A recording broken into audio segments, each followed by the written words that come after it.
ಸಾರಿಗೆ ನೌಕರರ ಧರಣಿ ಇದೆ. ಹಾಗಾಗಿ ಸಹಜವಾಗಿ ಕುತೂಹಲ ಈ ಧರಣಿಯ ಸ್ವರೂಪ ಯಾವ ರೀತಿ ಆಗಿರುತ್ತೆ ಅಂತ ಸರ್ಕಾರಕ್ಕೆ ಒಂದು ಡೆಡ್ಲೈನ್ ಕೊಟ್ಟಿದ್ರು. ಸಂಜೆವರೆಗೂ ಕಾದು ನೋಡ್ತೀವಿ, ನಮ್ದು ಒಂದಷ್ಟು ಬೇಡಿಕೆಗಳಿದೆ, ಏನೇನು ಬೇಡಿಕೆ ಅನ್ನೋದು ಸುಮಾರು ದಿನಗಳಿಂದ ಹೇಳ್ಕೊಂಡು ಬಂದಿದ್ದೀವಿ. ಮತ್ತೆ ಮತ್ತೆ ಪುನಃ ಪುನಃ ನಿಮ್ಮ ಗಮನಕ್ಕೆ ತರ್ತಾ ಇದ್ದೀವಿ. ಈಡೇರಿಸಕ್ಕಾದ್ರೆ ಈಡೇರಿಸ್ತೀವಿ ಅನ್ನಿ, ಇಲ್ಲ ಅಂದ್ರೆ ನಾವು ಹೋರಾಟ ಮಾಡ್ತೀವಿ, ಅದಕ್ಕೆ ನೀವು ರೆಡಿ ಆಗಿ ಅಂತ. ಸೊ ಇದಕ್ಕೆ ಸಂಬಂಧಪಟ್ಟಂತೆ ಕೊನೆ ಕ್ಷಣದ ಆಫರ್ ಏನು ಕೊಡ್ಲಾಯ್ತು ಸರ್ಕಾರದ ಕಡೆಯಿಂದ, ಆಗಲ್ಲ, ಒಪ್ಪಲ್ಲ ಅಂತ ಹೇಳಿದ್ರು. ಸೊ ಹಾಗಾಗಿ ಆ ಆಫರ್ ಕೂಡ ವಿಫಲ ಆಯಿತು. ಇವತ್ತು ಸಾರಿಗೆ ನೌಕರರು ಧರಣಿ ಮಾಡ್ತಾ ಇದ್ದಾರೆ. 26 ತಿಂಗಳ ಹಿಂಬಾಕಿಗೆ ಸರ್ಕಾರದ ಭರವಸೆ ನೀಡಲಾಗತ್ತೆ, ನಾವು 26 ತಿಂಗಳದ್ದು ಹಿಂಬಾಕಿ ಹಣ ಕೊಡ್ತೀವಿ ಅಂತ. ಬಟ್ ಒಪ್ಕೊಳ್ಳಲ್ಲ ಇವರು, ಬೇಡ ಆಗಲ್ಲ ಅಂತ ಹೇಳ್ತಾರೆ. ಬೆಂಗಳೂರು ಚಲೋ ಬಸ್ ಸೇವೆಯಲ್ಲಿ ಸ್ವಲ್ಪ ವ್ಯತ್ಯಯ ಆಗಬಹುದು.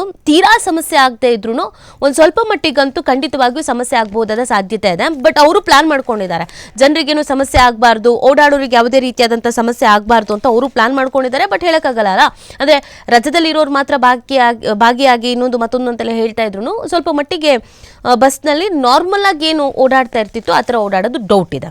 ಇನ್ನು ಸಾರಿಗೆ ನೌಕರರ ಮುಷ್ಕರ ಬೆದರಿಕೆಯ ಹಿನ್ನೆಲೆಯಲ್ಲಿ ಸರ್ಕಾರವು ನೌಕರರ ಬಾಕಿ ಇದ್ದ 38 ತಿಂಗಳ ವೇತನ ಹೆಚ್ಚಳ ಹಿಂಬಾಕಿಯಲ್ಲಿ 26 ತಿಂಗಳ ಹಿಂಬಾಕಿ ಪಾವತಿ ಹಾಗೂ 2025 ಏಪ್ರಿಲ್ 1ರಿಂದ ಅನ್ವಯವಾಗುವಂತೆ ಹೊಸದಾಗಿ ವೇತನ ಹೆಚ್ಚಳ ಮಾಡುವ ಕುರಿತು ಸರ್ಕಾರ ಆದೇಶಿಸಿದೆ. ಆದ್ರೂ ಅದಕ್ಕೆ ತೃಪ್ತಿಯಾಗದ ಸಾರಿಗೆ ನೌಕರರು ಮತ್ತು ಸಂಘಟನೆಗಳು ಗುರುವಾರ ಬೆಂಗಳೂರು ಚಲೋ ನಡೆಸುವುದಾಗಿ ಪ್ರಕಟಿಸಿದ್ದಾವೆ. ಮುಂದಿನ ಹೋರಾಟ ಕುರಿತು ಆನಂತರ ಪ್ರಕಟಿಸ್ತೀವಿ ಅಂತ ಕೂಡ ಇದೇ ಸಂದರ್ಭದಲ್ಲಿ ಅವರು ತಿಳಿಸಿದ್ದಾರೆ. ಈ ಮುಖಾಂತರವಾಗ ಗುರುವಾರ ಸಾರಿಗೆ ನೌಕರರ ಪ್ರತಿಭಟನೆ ಅನ್ನೋದು ಖಚಿತವಾಗಿದ್ದು, ರಾಜ್ಯದಲ್ಲಿ ಕೆಲವು ಕಡೆಯಲ್ಲಿ ಬಸ್ ಸೇವೆಯಲ್ಲಿ ವ್ಯತ್ಯಯ ಆಗಬಹುದಾದಂತ ಸಾಧ್ಯತೆಗಳಿದೆ. 38 ತಿಂಗಳ ವೇತನ ಹೆಚ್ಚಳ ಹಾಗೂ 2024 ಜನವರಿ 1ರಿಂದ ಅನ್ವಯವಾಗುವಂತೆ ಹೊಸದಾಗಿ ವೇತನ ಹೆಚ್ಚಳಕ್ಕೆ ಆಗ್ರಹಿಸಿ ಕೆಎಸ್ಆರ್ಟಿಸಿ ಸಂಘಟನೆಗಳ ಜಂಟಿ ಕ್ರಿಯಾ ಸಮಿತಿ ಗುರುವಾರ ಬೆಂಗಳೂರು ಚಲೋ ಪ್ರತಿಭಟನೆ ಹಮ್ಮಿಕೊಂಡಿದೆ. ರಾಜ್ಯದ ವಿವಿಧೆಡೆಯಿಂದ ಬರುವ ನೌಕರರು ಸ್ವಾತಂತ್ರ್ಯ ಉದ್ಯಾನದಲ್ಲಿ ಸಮಾವೇಶಗೊಂಡು ಬೆಳಗ್ಗೆ 10ರಿಂದ ಸಂಜೆ 4 ಗಂಟೆವರೆಗೆ ಪ್ರತಿಭಟನೆಯನ್ನು ನಡೆಸುವುದಕ್ಕೆ ನಿರ್ಧರಿಸಿದ್ದಾರೆ. ಇದರ ನಡುವೆಗೆ ನಿನ್ನೆ ರಾತ್ರಿ 38 ತಿಂಗಳ ವೇತನ ಹೆಚ್ಚಳ ಹಿಂಬಾಕಿಯಲ್ಲಿ 26 ತಿಂಗಳದ್ದು ನಾವು ಕೊಡ್ತೀವಿ ಅಂತ ಹೇಳಿದ್ರು. ಬಟ್ ಒಪ್ಕೊಳ್ಳಿಲ್ಲ ಇವರು. ಇಲ್ಲ, ನೀವು ಈ ಥರ ಹೇಳ್ಕೊಂಡೇ ಬರ್ತಾ ಇದ್ದೀರಾ, ಇದಕ್ಕೆ ನಾವು ಒಪ್ಪೋದು ಇಲ್ಲ, ಬೇಕಾಗಿಲ್ಲ ಅಂತ ಹೇಳಿದ್ರು. ಸೊ ಇನ್ನು ನೌಕರರ ಬೇಡಿಕೆಗೇನು, ನಾನು ಆಗಲೇ ಹೇಳ್ತಾ ಇದ್ದಂಗೆ ಸುಮಾರು ಬೇಡಿಕೆ ಇದೆ. ಅದರಲ್ಲಿ ಕ್ವಿಕ್ಕಾಗಿ ಅವರು ಏನು ಕೇಳ್ತಾ ಇರೋದು ಅಥವಾ ಮೇನ್ಲಿ ಏನು ಕೇಳ್ತಾ ಇದ್ದಾರೆ ಅಂದರೆ 38 ತಿಂಗಳ ವೇತನ ಹೆಚ್ಚಳ ಹಿಂಬಾಕಿಯನ್ನು ನೀಡಬೇಕು ಅಂತ, ಮತ್ತು 2024 ಜನವರಿ 1ರಿಂದ ಹೊಸದಾಗಿ ವೇತನವನ್ನು ಹೆಚ್ಚಿಸಬೇಕು ಅನ್ನೋದನ್ನು ಕೇಳ್ತಾ ಇದ್ದಾರೆ. ಆಮೇಲೆ ಇನ್ನೊಂದು, ಈ ಹಿರಿಯ ಅಧಿಕಾರಿಗಳು ಅಥವಾ ರಜೆಯ ವಿಚಾರ, ಇದೆಲ್ಲ ಕೆಲವು ಒತ್ತಡ, ಕಿರಿಕಿರಿ ಅನ್ನೋದಿದೆ.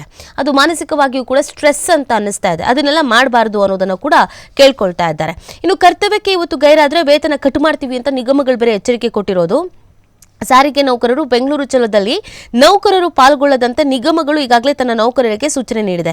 ಒಂದು ವೇಳೆ ಅನುಮತಿ ಇಲ್ಲದೇನೆ ಕರ್ತವ್ಯಕ್ಕೆ ಯಾರಾದರೂ ಗೈರಾದ್ರಿ ಅಂತಂದ್ರೆ ನಾವು ಅದು ಸ್ಯಾಲ್ರಿ ಏನಿರುತ್ತೆ ಅದನ್ನ ಕಟ್ ಮಾಡಬೇಕು ಅಂತ ಹೇಳಿದ್ದಾರೆ. ಇನ್ನು ಜೊತೆಗೆ 2025 ಏಪ್ರಿಲ್ 1ರಿಂದ ಅನ್ವಯವಾಗುವಂತೆ ಹೊಸ ವೇತನ ಹೆಚ್ಚಳ ಮಾಡಲಾಗುವುದು. ಎಷ್ಟು ಪ್ರಮಾಣದಲ್ಲಿ ವೇತನ ಹೆಚ್ಚಳ ಮಾಡಬೇಕು ಅಂತ ಸಾರಿಗೆ ನೌಕರರನ್ನ ಕೇಳ್ಕೊಂಡಿದ್ದಾರೆ ಸರ್ಕಾರದವರು. ಬಟ್ ಅದಕ್ಕೇನು ಉತ್ತರ ಕೊಟ್ಟಿಲ್ಲ. ಸರ್ಕಾರದ ಆದೇಶ ಒಪ್ಪಂದ ವಿಚಾರಕ್ಕೆ ಸಂಬಂಧಪಟ್ಟಂತೆ ಸಂಘಟನೆಗಳು ನಾವು ಬಿಲ್ಕುಲ್ ಇದನ್ನು ಒಪ್ಕೊಳ್ಳೋದೇ ಇಲ್ಲ ಅಂತ ಹೇಳ್ತಾ ಇದ್ದಾರೆ. ಸಾರಿಗೆ ನೌಕರರಿಗೆ ನಮಗೆ ಇವ್ರು ಏನು ಹೇಳ್ತಾ ಇದ್ದಾರೋ, ನಾವು 26 ತಿಂಗಳದ್ದು ಕೊಡ್ತೀವಿ ಅಂತೆಲ್ಲ, ಇದು ನಮಗೆ ನಷ್ಟ ಆಗುತ್ತೆ ಅಂತ ಸಾರಿಗೆ ನೌಕರರು ಹೇಳ್ತಾ ಇದ್ದಾರೆ. 12 ತಿಂಗಳ ವೇತನ ಹೆಚ್ಚಳ ಹಿಂಬಾಕಿ ದೊರಕದಂತಾಗತ್ತೆ. ಅದರ ಜೊತೆಗೆ 2025 ಏಪ್ರಿಲ್ 1ರಿಂದ ಅನ್ವಯವಾಗುವಂತೆ ವೇತನ ಹೆಚ್ಚಳ ಮಾಡಿದ್ರೆ 15 ತಿಂಗಳ ವೇತನ ಹೆಚ್ಚಳ ಇಲ್ಲದಂತಾಗತ್ತೆ. ಅಲ್ಲದೆ ಈ ಕ್ರಮವು ಪ್ರತಿ ನೌಕರರ ಮುಂಬರುವ ವೇತನ ಹೆಚ್ಚಳ, ಸೇವಾ ದಾಖಲೆ, ಗ್ರಾಜ್ಯುಟಿ ಸೇರಿ ಮತ್ತಿತರ ವಿಚಾರದ ಮೇಲೂ ಕೂಡ ಪರಿಣಾಮ ಉಂಟಾಗುತ್ತೆ. ಹಾಗಾಗಿ ಈ ಸರ್ಕಾರದ ಈ ಆದೇಶ ಏನಿದೆ ಇದನ್ನು ನಾವು ಬಿಲ್ಕುಲ್ ಒಪ್ಕೊಳ್ಳಲ್ಲ ಅಂತ ಅವ್ರು ಹೇಳ್ತಾ ಇರೋದು. ಅವ್ರು ಯಾಕೆ ಹೇಳ್ತಾ ಇದ್ದಾರೆ ಅಂತಂದ್ರೆ, ನಮಗೆ ಇದರಿಂದ ಲಾಸ್ ಆಗುತ್ತೆ ನಾವು ಒಪ್ಕೊಳ್ಳೋದ್ರಿಂದ. ನೀವು ಹೇಳಿದಕ್ಕೆಲ್ಲ ಒಪ್ಕೊಬಿಟ್ರೆ ನಮಗೆ ಸಮಸ್ಯೆ ಆಗುತ್ತೆ. ಸೊ ಅದಕ್ಕೆ ನಾವು ಒಪ್ಕೊಳ್ಳಲ್ಲ, ನಮ್ದು ಏನು ಬೇಡಿಕೆ ಇತ್ತು ಅದನ್ನೇ ನೀವು ಈಡೇರಿಸಿ ಅಂತ ಕೇಳ್ಕೊಳ್ತಾ ಇದ್ದಾರೆ. ಇನ್ನು ನಮ್ಮ ಜೊತೆಗೆ ಮಾತುಕತೆ ನಡೆಸಿಲ್ಲ ಅಂತ ಹೇಳಿರೋದು. ಸರ್ಕಾರವು ನಮ್ಮನ್ನ ಸಂಪರ್ಕಿಸದೆ ಈ ಆದೇಶವನ್ನ ಮಾಡಿದೆ. ಹೀಗಾಗಿ ಗುರುವಾರದ ಬೆಂಗಳೂರು ಚಲೋ ಪ್ರತಿಭಟನೆಯನ್ನ ಕಡ್ಡಾಯವಾಗಿ ನಾವು ನಡೆಸುತ್ತಿರ್ತೀವಿ. ಬೆಳಗ್ಗೆ 11ರಿಂದ ಸಂಜೆ 4 ಗಂಟೆವರೆಗೆ ಸ್ವಾತಂತ್ರ್ಯ ಉದ್ಯಾನವನದಲ್ಲಿ ಪ್ರತಿಭಟನಾ ಸಮಾವೇಶ ನಡೆಸ್ತೀವಿ. ಅದಾದ ನಂತರ ಜಂಟಿ ಕ್ರಿಯಾ ಸಮಿತಿ ಪ್ರಮುಖರ ಸಭೆ ನಡೆಸಿ ಸರ್ಕಾರದ ಆದೇಶದ ಕುರಿತು ಪರಾಮರ್ಶಿಸಿ ಮುಂದಿನ ನಿರ್ಧಾರವನ್ನು ತೆಗೆದುಕೊಳ್ಳಲಾಗುತ್ತೆ ಅಂತ ಜಂಟಿ ಕ್ರಿಯಾ ಸಮಿತಿ ಪ್ರಮುಖರು ತಿಳಿಸಿದ್ದಾರೆ. ಇವ್ರು ಏನು ಹೇಳ್ತಾ ಇದ್ದಾರೆ ಅಂತಂದ್ರೆ, ಇವ್ರು ಅನೌನ್ಸ್ ಮಾಡ್ಬಿಟ್ರಲ್ಲ ಸರ್ಕಾರದವ್ರನ್ನೇ, ನಮ್ಮ ಜೊತೆಗೆ ಡಿಸ್ಕಸ್ ಮಾಡಬೇಕು ಅಲ್ವಾ, ನಾವು ಹಿಂಗೆ ಅನ್ಕೊಂಡಿದ್ದೀವಿ, ಹಿಂಗೆ ಮಾಡಬೇಕು ಅಂತ ಅನ್ಕೊಂಡಿದ್ದೀವಿ, ಇದನ್ನು ನಾವು ಅನೌನ್ಸ್ ಮಾಡ್ತೀವಿ ಅಂತ ಅದು ಮಾಡಿಲ್ಲ. ಅದಕ್ಕೆ ಇವ್ರು ನಮ್ಮ ಹತ್ರ ಏನು ಡಿಸ್ಕಸ್ ಮಾಡ್ದೇ ಮಾಡಿದ್ದಾರೆ. ಸೊ ಹಾಗಾಗಿ ನಾವು ಮುಂಚಿತವಾಗಿ ಏನು ಪ್ಲಾನ್ ಮಾಡ್ಕೊಂಡಿದ್ವಿ ಹೋರಾಟ ಮಾಡಬೇಕು ಅಂತ, ಆ ಹೋರಾಟವನ್ನು ಮಾಡಿಯೇ ತೀರ್ತೀವಿ ಅಂತ ಹೇಳ್ತಾ ಇದ್ದಾರೆ. ಇನ್ನು ಇದಕ್ಕೆ ಸಂಬಂಧಪಟ್ಟಂತೆಯೇ ಗೊಂದಲದಲ್ಲಿ ನೌಕರರು ಅಂತ ಹೇಳಲಾಗ್ತಾ ಇದೆ. ಸರ್ಕಾರ ಆದೇಶ ಮತ್ತು ಸಂಘಟನೆಗಳ ನಿರ್ಧಾರ ತದ್ವಿರುದ್ಧವಾಗಿರುವ ಕಾರಣದಿಂದಾಗಿ ಬೆಂಗಳೂರು ಚಲೋದಲ್ಲಿ ಭಾಗವಹಿಸಬೇಕಾ ಅಥವಾ ಬೇಡವಾ, ಇದು ನೌಕರರಿಗಿರುವಂತ ಗೊಂದಲ. ಈಗ ಸರ್ಕಾರ ಒಂದು ಹೇಳ್ತಾ ಇದೆ, ನಿಗಮಗಳು ಒಂದು ಹೇಳ್ತಾ ಇದೆ, ನೌಕರರು ಒಂದು ಆಲೋಚನೆ ಮಾಡ್ತಾ ಇದ್ದಾರೆ. ಸೊ ಹಾಗಾಗಿ ಇವತ್ತಿನ ಈ ಪ್ರತಿಭಟನೆ ಅಥವಾ ಹೋರಾಟದಲ್ಲಿ ನಾವು ಭಾಗಿ ಆಗಬೇಕಾ ಭಾಗಿ ಆಗಬಾರ್ದ, ಇದು ಸ್ವಲ್ಪ ಕನ್ಫ್ಯೂಷನ್ಸ್ ಇದೆಯಂತೆ, ಗೊಂದಲಕ್ಕೀಡಾಗಿದ್ದಾರಂತೆ. ಪ್ರತಿಭಟನೆಯ ಹಿಂದಿನ ದಿನ ರಾತ್ರಿ ಸರ್ಕಾರ ಭಾಗಶಃ ಬೇಡಿಕೆ ಒಪ್ಪಿದ್ರಿಂದಾಗಿ ಬಹುತೇಕ ನೌಕರು ಪ್ರತಿಭಟನೆಯಲ್ಲಿ ಪಾಲ್ಗೊಳ್ಳದೇ ಇರುವುದರ ಕುರಿತು ನಿರ್ಧರಿಸಿದ್ದಾರೆ ಅಂತ ಹೇಳ್ತಾ ಇದ್ದಾರೆ. ಆದರೂ ಈ ಕುರಿತು ಮಾಹಿತಿ ಇಲ್ಲದ ನೌಕರರು ಬೆಂಗಳೂರು ಚಲೋದಲ್ಲಿ ಪಾಲ್ಗೊಳ್ತಾ ಇದ್ದಾರೆ. ಸದ್ಯ ಸರ್ಕಾರದ ನಿರ್ಧಾರದಿಂದಾಗಿ ಸಂಘಟನೆಗಳು ನಿರೀಕ್ಷಿಸಿರುವಷ್ಟು ನೌಕರರು ಪ್ರತಿಭಟನೆಯಲ್ಲಿ ಪಾಲ್ಗೊಳ್ಳುವುದು ಅನುಮಾನ ಅಂತ ಹೇಳಲಾಗ್ತಾ ಇದೆ. ಆದರೂ ನೌಕರರ ಗೈರಿನಿಂದಾಗಿ ಕೆಲವೆಡೆ ಬಸ್ ವ್ಯತ್ಯಯವಾಗುವ ಸಾಧ್ಯತೆ ಇತ್ತು. ಅದನ್ನು ನಿವಾರಿಸೋಕೆ ನಿಗಮಗಳು ಹೆಚ್ಚಿನ ಪ್ರಯಾಣಿಕರು ಇರುವಂತಹ ಮಾರ್ಗದಲ್ಲಿ ಹೆಚ್ಚಿನ ಸಂಖ್ಯೆ ಬಸ್ ಸೇವೆ ನೀಡುವುದಕ್ಕೆ ಸೂಚನೆಯನ್ನ ನೀಡಲಾಗಿದೆ ಅನ್ನೋದನ್ನು ಹೇಳಲಾಗ್ತಾ ಇದೆ. ಇದ್ರ ಮಧ್ಯದಲ್ಲಿ ಸಾರಿಗೆ ಸಚಿವರಿಗೆ ಏನು ಹೇಳಿದ್ದಾರೆ ಅದು ಇಂಪಾರ್ಟೆಂಟ್ ಆಗತ್ತೆ. ಅವ್ರಿಗೇನು ಹೇಳ್ತಾ ಇದ್ದಾರೆ ಅಂತಂದ್ರೆ, ವೇತನ ಹೆಚ್ಚಳ ವಿಳಂಬ ಸೇರಿ ಸಾರಿಗೆ ನಿಗಮಗಳ ಆರ್ಥಿಕ ಪರಿಸ್ಥಿತಿ ಕುರಿತು ವಿವರಿಸಿರುವಂತಹ ಸಾರಿಗೆ ಸಚಿವ ರಾಮಲಿಂಗಾರೆಡ್ಡಿ, ಹಿಂದಿನ ಬಿಜೆಪಿ ಸರ್ಕಾರ 2023ರಲ್ಲಿ 2020 ಜನವರಿ 1ರಿಂದ ಪೂರ್ವಾನ್ವಯವಾಗುವಂತೆಯೇ ವೇತನ ಹೆಚ್ಚಳದ ಆದೇಶವನ್ನು ಮಾಡಿತ್ತು. ಆದರೆ ಅದಕ್ಕೆ ಬೇಕಾದ ಅನುದಾನವನ್ನು ಮೀಸಲಿಟ್ಟಿರಲಿಲ್ಲ.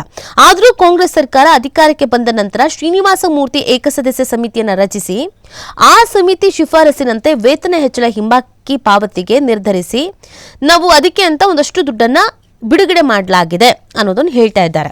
ಇನ್ನು ನಿವೃತ್ತ ನೌಕರರ ವೇತನ ಪರಿಷ್ಕರಣೆ ಸಂಬಂಧ ಉಪಧನ ಬಾಕಿ ಮೊತ್ತ 224 ಕೋಟಿ ರೂಪಾಯಿಗಳನ್ನ ಹಿಂದಿನ ಸರ್ಕಾರ ಮೀಸಲಿಟ್ಟಿರಲಿಲ್ಲ.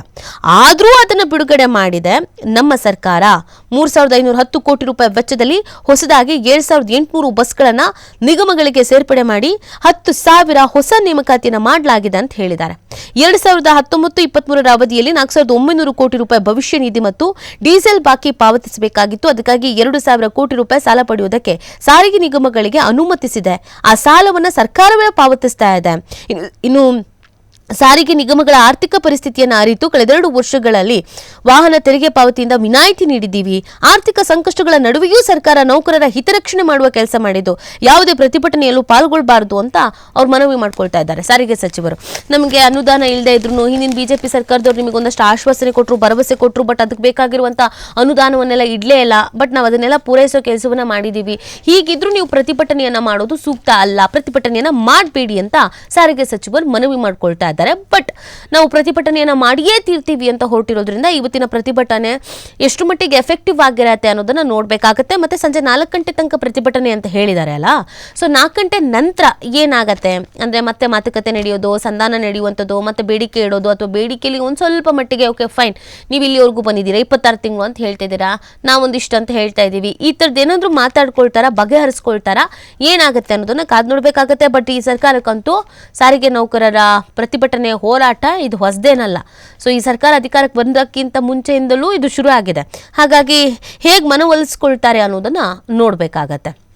ಇವತ್ತು ಎಲ್ಲಾದ್ರೂ ನೀವು ಟ್ರಾವೆಲ್ ಮಾಡ್ತಾ ಇದ್ದೀರಾ ಅಂತ ಅಂದರೆ ಸ್ವಲ್ಪ ಮಟ್ಟಿಗೆ ಸಮಸ್ಯೆ ಆಗ್ಬೋದು. ಅಂದರೆ ನಾರ್ಮಲ್ ಆಗಿ ಬಸ್ಸಿನ ಸಂಖ್ಯೆ ಏನಿರ್ತಿತ್ತೋ ಅದು ಸ್ವಲ್ಪ ಮಟ್ಟಿಗೆ ಕಡಿಮೆ ಇರಬಹುದು, ಸ್ವಲ್ಪ ಸಮಸ್ಯೆ ಆಗ್ಬೋದು.